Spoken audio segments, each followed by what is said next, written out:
If you want to be successful, learn from the other people's mistakes. Don't learn from the successful stories.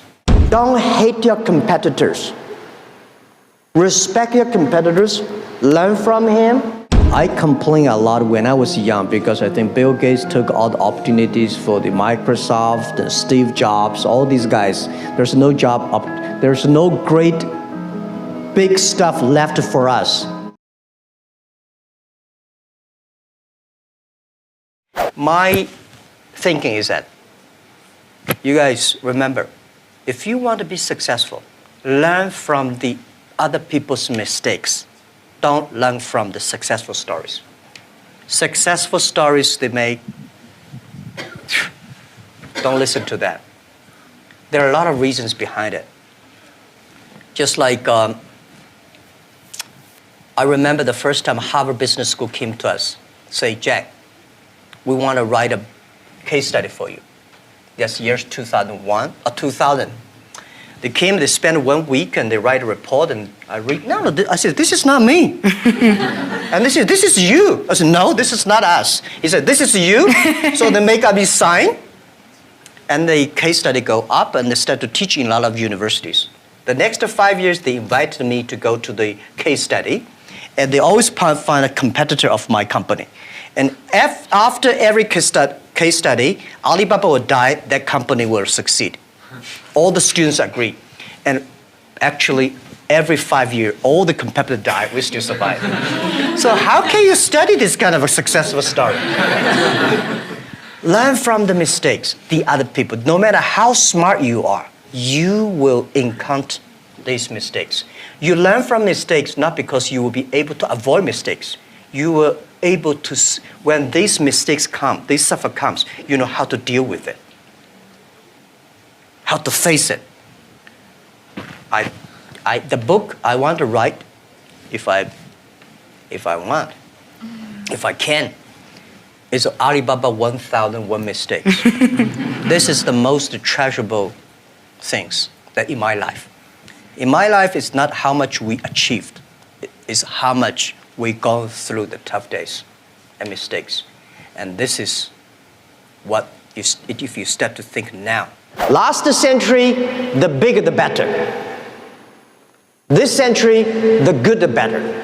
Do the business, not because the size, it does not necessarily the big size you are, the more profit you are. You really believe that? I believe that. There's a different ethic of business. You know, we got a Fortune 500 companies, you judge because of the size. How many of them are really happy? How many of them have profit? No. Small companies, they are very profitable. They are very happy. They can spend time with the wife and the husband and kids traveling around, and that's the life. Don't try to be the best. Be the first. Be the first to change. Be the first to take the challenge. Be the first one to overcome the difficulties. Because the best person, there's only one Olympic champion. I don't think I'm lucky enough to be that. But I can always try the new things and don't give up. I believe it because you are so unique. Everybody is unique. Be yourself is always the key. People like me, I was born in a very poor family. I never got a great education. You know, I failed all the examinations. For what reason? I don't know. But later, I realized I don't have money, I don't have technology, I don't have a lot of good backgrounds. We have a rich uncle or something, no.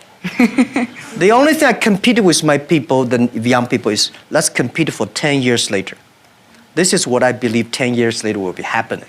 So everything I do for that goal, I know 10 years later, this thing is going to happen. So prepare for that. Because I know if I compete with him for next month, no chance. So this is how my message is. It's a challenge, but it's an opportunity.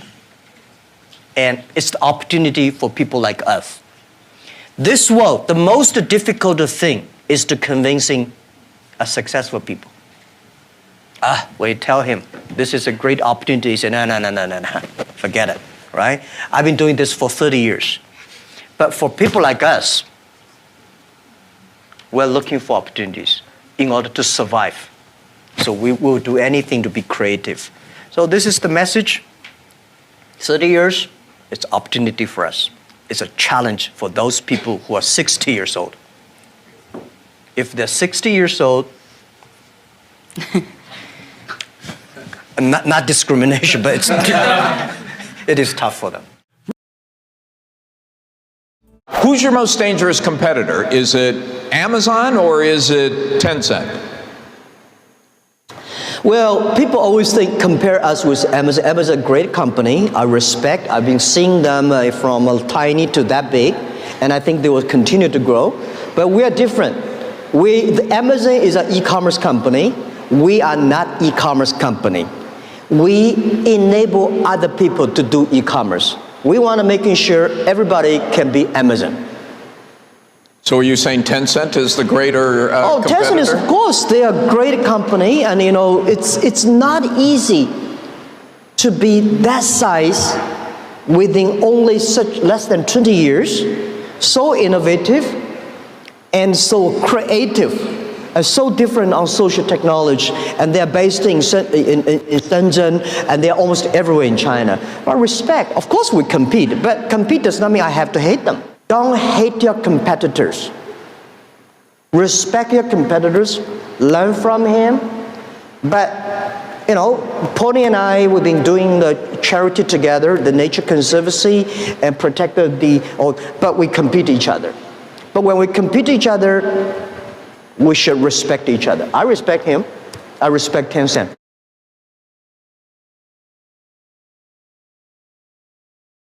Ali Enter Financing, how many people here know about Alipay?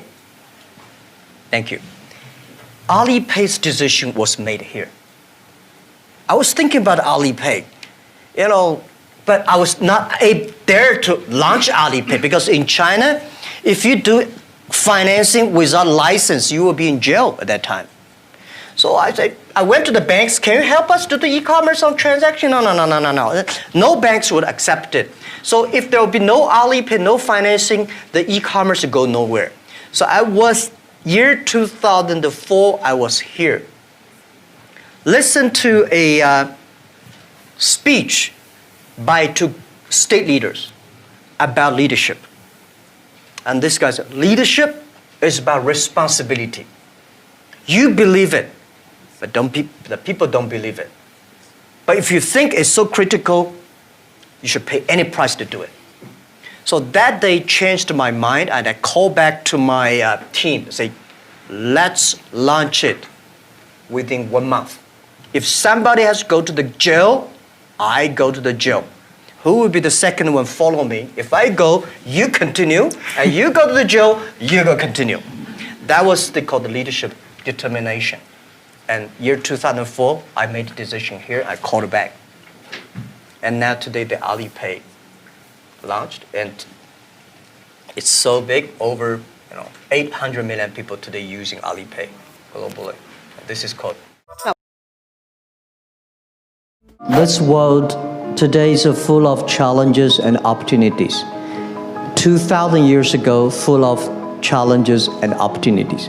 And I'm sure 2,000 years later, full of challenges and opportunities. There's always, it depends on how you look at it. Somebody look at this challenge as opportunity. Young people always say there's no opportunity. I complain a lot when I was young because I think Bill Gates took all the opportunities for the Microsoft and Steve Jobs, all these guys. There's no job, there's no great big stuff left for us.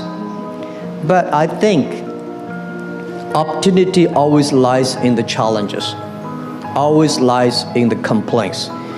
If you can solve the challenge, you will be successful. The big challenge you solve, the big problem, or the big opportunity you have.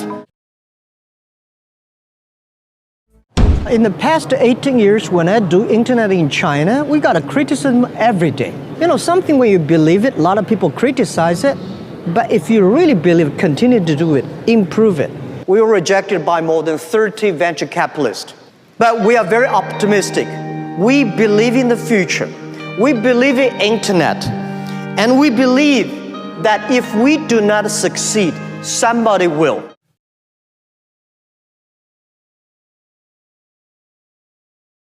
How do I motivate, incentive or motivate my colleagues? You have to find the people that can mobilize themselves. It's impossible to encourage a negative person. So the people you hire, the people work together, they have to be, or you cannot, we have 65,000 employees now. You cannot hire all of them that positive, but at least the people work with me. My management, leadership, several areas, they have to be positive. They have to know to incentive the others, because I cannot incentive everybody. And making sure the culture. So I think it would be very painful for me to talk to my vice president, and he need to be incentivized and mobilized every time, right? This won't work. If he does not know how to incentivize or mobilize his people, it's better. I don't think he will be the vice president. He should be a good engineer, good designer, but not good leader. A good leader should know how, but not by only money. Most of people incentivized or mobilized not because you give them a lot of money. You give them respect, trust, appreciation, and correct, heartful advice. When you come to my meetings, internal meetings, you will be shocked, because we are not like a lot of the other Chinese company. The boss say, everybody listen, take notes, and go down. We are like a war room. We make decisions based on whose voice is louder. Right? Early days, we fight and talk, and then making sure everybody speak up. Right. So this is also a way of mobilize and incentive. There are a lot of ways, and different people have a different way to send incentive.